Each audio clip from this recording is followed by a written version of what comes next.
This next piece is a piece about commitment, since this is the case for commitment. Okay.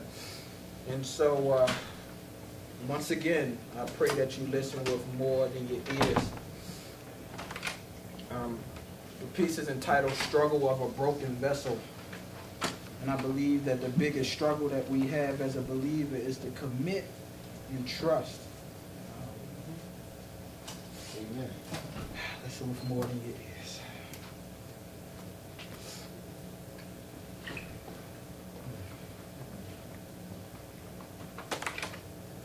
Let us speak to you, bro. Using the Lord. The toughest part about this process is being committed to the process. Yeah. And the commitment has to be built to last because the enemy hasn't stopped yet. This is the struggle of a broken vessel. This is maybe the struggle of the person sitting next to you. This is the best parts of life and the parts that are messed up too, like buying a new car, running that red light, T-boning you, and now your child's a vegetable. Or like celebrating a promotion on a job, going out having too much to drink, barely making it home, but not past the vestibule. So you're lying there, silently sobbing, barely sleeping a wink, wake up to the same problems. This is pain. Unspeakable. Agony.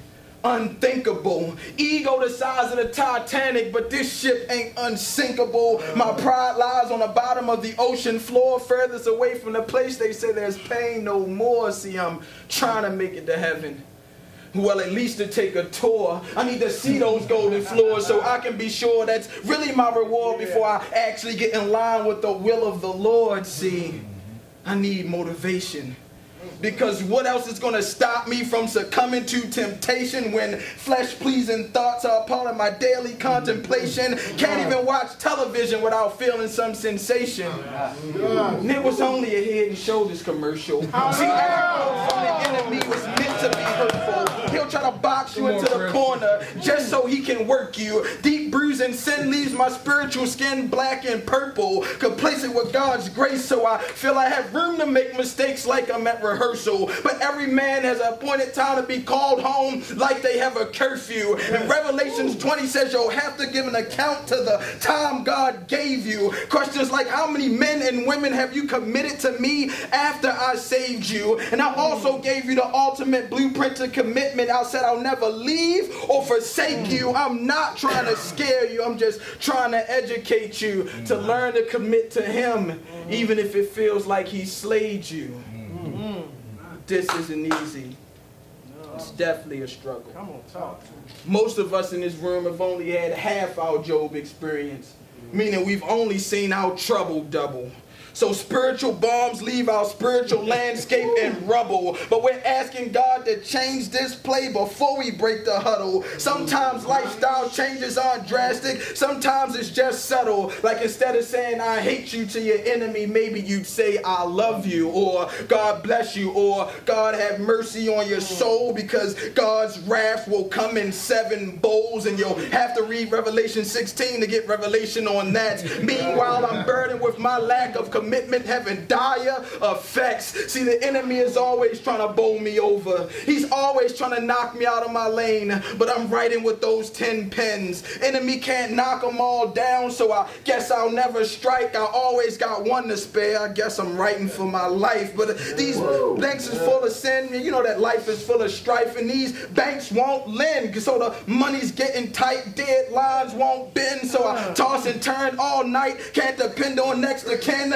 Future's not looking bright. Still struggling with that same sin that I just can't get right. Ask God over and over again to remove it from my life, but I can't even get a yes, not even a maybe. I might, so I feel like I'm playing chess, but only with the knight, meaning I'm only taking L's, losing everything in sight. So I fell down to my knees, asking God for insight. He said the only way to me is through my son Jesus Christ. So I found myself in church like the very next night, sitting next to a friend who wanted to rededicate her life. She said there's always next week, so I didn't urge her to go ahead. Found out 23 hours, 17 minutes, and 6 seconds later that my friend was dead.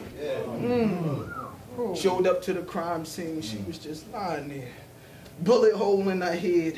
And the scenario from the night before played over and over again in my head. Like, maybe if I didn't operate in the spirit of fear, maybe she'd still be here. Maybe she would have been reading the word or passing out tracts instead of working the curb out there on the track. And maybe she doesn't get caught in the crossfire of a deal gone bad for some crack. They say God never makes mistakes. Imagine that. Sometimes this Christian thing can be confusing. Evil everywhere. So does it seem like God's losing? Christians living contradictory to the word, doing anything of their choosing. Pastors with 1,000-member churches, but their power they're abusing. So to this broken vessel, it seems the system's broken. But I'm all for exposing crooked theologians with their fake philosophies and their false prophecies. Lifestyles consist of many hypocrisies, like they're trying to help the enemy to build monopolies, while decent pastors they basically take vows of poverty. But this isn't a fight against flesh and blood, but with principalities. But in reality, I spend a lot of my time battling me.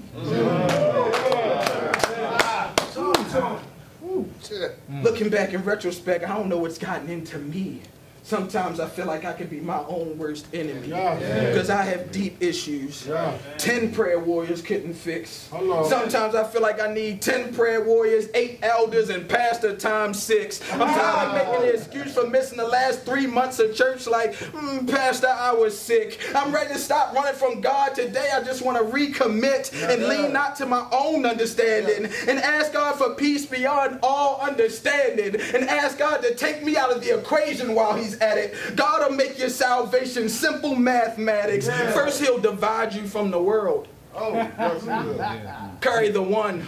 Subtract the little sin, drop down to where you are, divide again. This time you from your flesh, carry the 2. Subtract a little more sin and the remainder is you. So you don't have to make the excuse, you now know what to do. Lose friends who want to commit you to the crazy house when you want to commit to God. Stop hanging around them clowns who would think you getting closer to God is just a facade. I'm going to leave you with this charge. Don't hold that cut card. We need to make that book and you better not play off. And if you didn't think I was talking about the book of life, then I guess you're way off. This struggle of a broken vessel will eventually pay off. We'll reclaim our property. Tell the enemy to stay off. And he's also without a job. Tell the enemy he's laid off. We can do all things. Nothing is impossible at all. But it's all going to start with a commitment to God. I said it's all going to start with a commitment to God.